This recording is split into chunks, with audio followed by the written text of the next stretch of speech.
ভারতে দলিত আদিবাসী জনজাতি উপজাতি অনগ্রসর জাতি যারা তাদের মাথা ব্যথা নেই নিজেদের জাত নিয়ে, কিন্তু রাহুল গান্ধীর জাত নিয়ে খুব মাথা ব্যথা, যার জন্য সংসদে সরগরম পরিস্থিতি। অনুরাগ ঠাকুর সংসদে বললেন যে যার কোনো জাতের ঠিক নেই তিনি জাত গণনা করতে চান। পাল্টা দিতে গিয়ে রাহুল গান্ধী বলেছেন যে আমাকে যতই অপমান করা হোক কিন্তু আমি সংসদে জাতি গণনা পাশ করিয়েই ছাড়ব। সেই সঙ্গে দূষর অখিলেশ যাদব বলেছেন যে এটা কী ধরনের প্রশ্ন হলো যে একজনের জাত নিয়ে প্রশ্ন করা হচ্ছে। প্রিয় বিয়ার, আপনারা দেখছেন খবর তরঙ্গ। ভিডিওটি ভালো লাগলে সাবস্ক্রাইব করবেন, এতে আপনার ক্ষতি হবে না।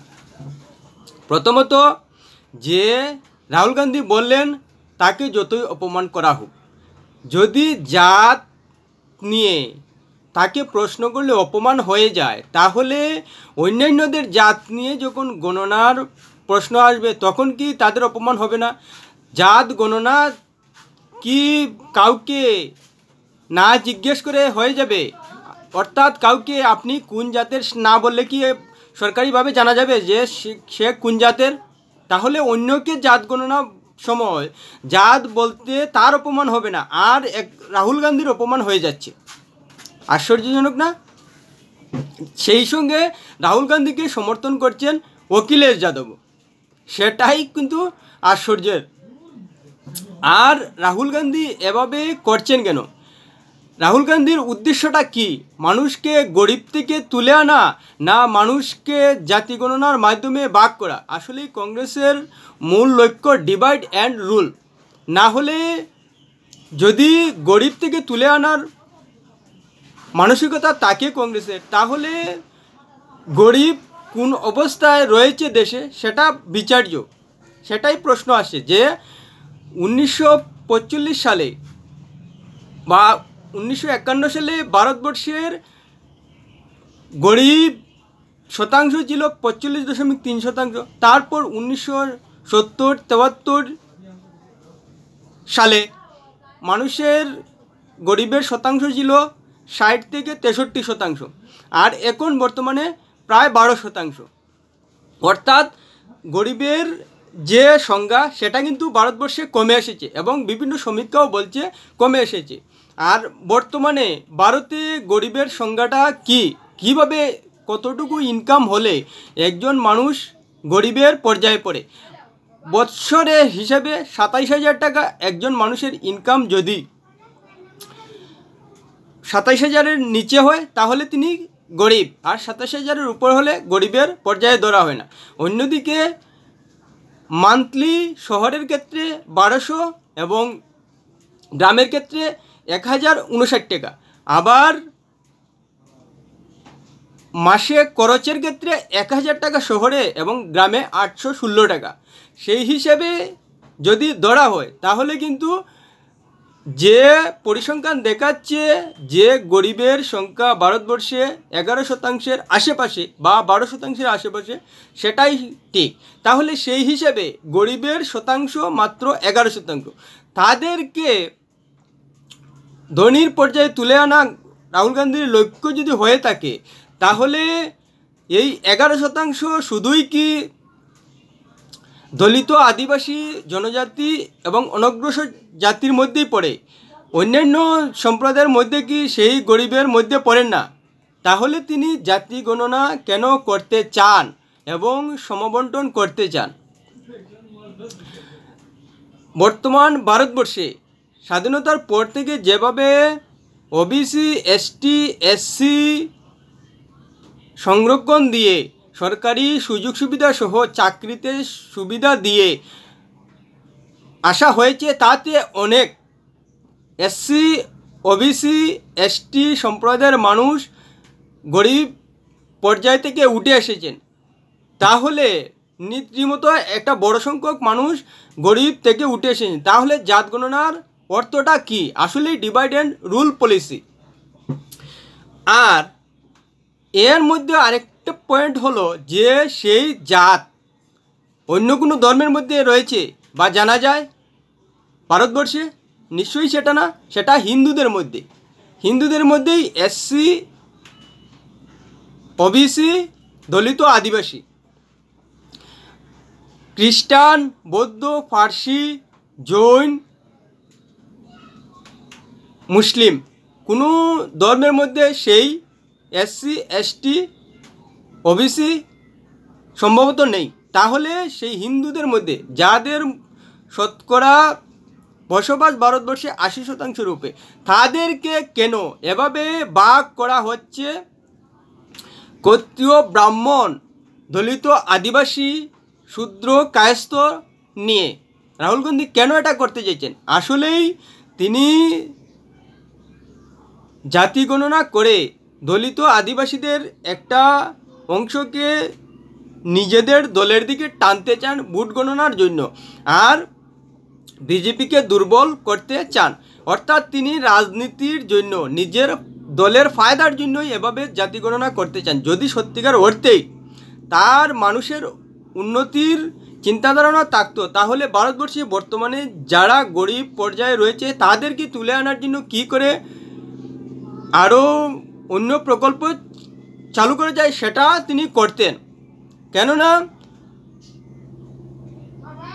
দলিত আদিবাসীর মধ্যে কিন্তু অনেক সংরক্ষণের মাধ্যমে, সরকারি পর্যায়ে সংরক্ষণের সুবিধা পেয়ে অনেক মানুষ গরিব পর্যায় থেকে উঠে এসেছেন, অর্থাৎ রীতিমতো ধনী বলা যায়। তাহলে এই জাত গণনার একটাই উদ্দেশ্য রাহুল গান্ধীর, দেশকে ভাগ করুন এবং শাসন করুন, এটাই, এছাড়া আর কিছুই নেই। তিনি পরিষ্কার বলে দিচ্ছেন যে যাদের সম্পত্তি বেশিরভাগ দেশের করায়ত্ত রয়েছে তাদের সম্পত্তি কেড়ে এনে সেই সব সম্প্রদায়ের কাছে দেওয়া হবে সমানভাবে, যাদের যতটুকু প্রাপ্য। এটাই উদ্দেশ্য। গরিবকে তুলে এনে স্বাচ্ছন্দ্য জীবনযাপন দেওয়ার উদ্দেশ্য রাহুল গান্ধী নয়। যদি থাকতো তাহলে তিনি গরিবের পরিসংখ্যান, গরিবের গণনা করতেন, সেটা তিনি করছেন না। তিনি করছেন জাত গণনা। অর্থাৎ সেই ওবিসি, দলিত, আদিবাসী যদি ধনীও হন, তাহলেও তার যে পার্সেন্টেজ দেশের ধনীদের সম্পদের হিসেবে, সেই পার্সেন্টেজটা তাকে দিতে চান। এখানে ধনী গরিবের কোনো কথা নেই রাহুল গান্ধীর হিসেবে। তিনি জাত গণনা করতেই চান যে যে সম্প্রদায়ের যতটুকু সম্পদ প্রাপ্য দেশের সম্পদের হিসাবে, সেই প্রাপ্যটা অন্যদের কাছ থেকে কেড়ে এনে তাদের তুলে দেওয়া। এখানে কে ধনী কে গরিব সেটা রাহুল গান্ধীর কাছে বড় বিষয় নয়। বড় বিষয় হলো কে কোন জাতের এবং সেই জাতের দেশের সম্পদের সম পরিমাণ বন্টনে কতটুকু প্রাপ্য, সেই প্রাপ্যটা তার হাতে তুলে দেওয়া। সে যে কোনো জাতের, দলিত, আদিবাসী, ওবিসি, এসসি, যে কোনো জাতের হন না কেন, তিনি ধনী হন না কেন, কিন্তু তার প্রাপ্যটা তাকে বুঝিয়ে দেওয়া, এটাই উদ্দেশ্য রাহুল গান্ধীর। যার কারণে তিনি সম্পদ কেড়ে এনে তাদেরকে দিতে চান। এখানে ধনী এবং গরিবকে সেটা বিচার্য নয়। যদি বিচার্য হতো তাহলে তিনি দেশে গরিব কত শতাংশ সেটা গণনা করতেন এবং তাদের যতটুকু প্রাপ্য দেশের সম্পদের ভাগবাটুয়ারায়, সমবন্টন ভাগবাটুয়ারায়, সেটা তিনি তুলে দেওয়ার কথা বলতেন। কিন্তু তিনি সেটা করছেন না, তিনি করছেন জাত গণনা। এতেই পরিষ্কার হয়ে যাচ্ছে যে তিনি দেশে ডিভাইড অ্যান্ড রুল করতে চান। অর্থাৎ হিন্দু সম্প্রদায়কে ভাগবাটুয়ারা করে, দলে দলে ভাগ করে কংগ্রেসের পালে হাওয়া তুলতে, বিজেপিকে দুর্বল করতে জাত গণনার কথা বারবার বলে যাচ্ছেন, যাতে যারা এখনও হিন্দু ধর্ম নিয়ে পিছিয়ে রয়েছেন তাদেরকে সুবিধা দিয়ে কংগ্রেসের দিকে টেনে নেওয়া এবং বিজেপিকে দুর্বল করে শাসন থেকে সরিয়ে দেওয়া। কিন্তু নিজের নেতৃত্বের ক্যারিশমায়, নিজের রাজনৈতিক দক্ষতায় এবং কংগ্রেসের শক্তিশালী সংগঠনের দক্ষতায় দেশের মানুষের আস্থা অর্জন করবেন, সেই কথা কিন্তু রাহুল গান্ধী বলেন না। যদি বলতেন তাহলে এত রাজনীতি সংসদে হতো না। যারা এই ভিডিওটা দেখছেন তারাই ভাবুন যে রাহুল গান্ধীকে জাত নিয়ে প্রশ্ন করলে তার অপমান হয়। এখন আপনাদের যদি জাত গণনার নামে সরকারি কর্মচারীরা গিয়ে বলেন আপনি কোন জাত এবং আপনি কোন পর্যায়ে পড়েন, তাহলে আপনার সম্মানহানি হবে না? রাহুল গান্ধী এত বড় একজন রাজনৈতিক নেতা হিসেবে তাকে জাত নিয়ে বললে তার অপমান হয়। আপনারা যেহেতু নিজের জীবন স্বাধীনভাবে স্বাভিমানে নিয়ে জীবনযাপন করছেন, তাহলে আপনাদেরকে যখন সরকারি কর্মচারী জানতে চাইবেন আপনি কোন জাত, তাহলে আপনাদের অপমান হবে না? সেই অপমানে পেলতেই রাহুল গান্ধী এভাবে জাত গণনার কথা বারবার বলেন এবং রাজনীতি করেন। এ নিয়ে অবশ্যই যারা জাত নিয়ে তীতবরক্ত রয়েছেন তাদের অবশ্যই নিজেদের জাত লুকিয়ে নিজেদের বিশ্বাস যে ধর্মে সেই ধর্মটাকে প্রাধান্য দিন।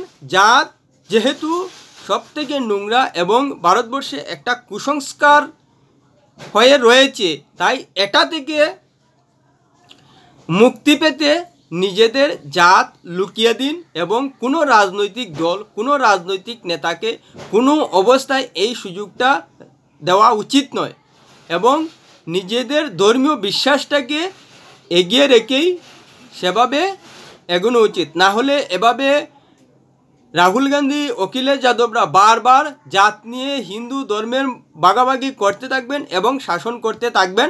আর এতে ভারতবর্ষে যে জাত নিয়ে একটা নোংরা রাজনীতি বলুন আর মানসিকতাই বলুন চলছে, সেটা বজায় থাকবে এবং সেটা কংগ্রেস এবং সমাজবাদী পার্টির জন্যই বজায় থাকবে এবং তারা রাজনীতির জন্য সেটা যুগ যুগ ধরে বছর বছর ধরে চালিয়েই যাবেন, যাতে এভাবেই হিন্দু ধর্মের মানুষ বাগবাটুয়ারা হয়ে থাকুন এবং কংগ্রেস সেই ফায়দা নিয়ে দেশটাকে শাসন করবে। প্রিয় ভিউয়ার, ভিডিওটি ভালো লাগলে অবশ্যই কমেন্ট করবেন, লাইক শেয়ার দিবেন।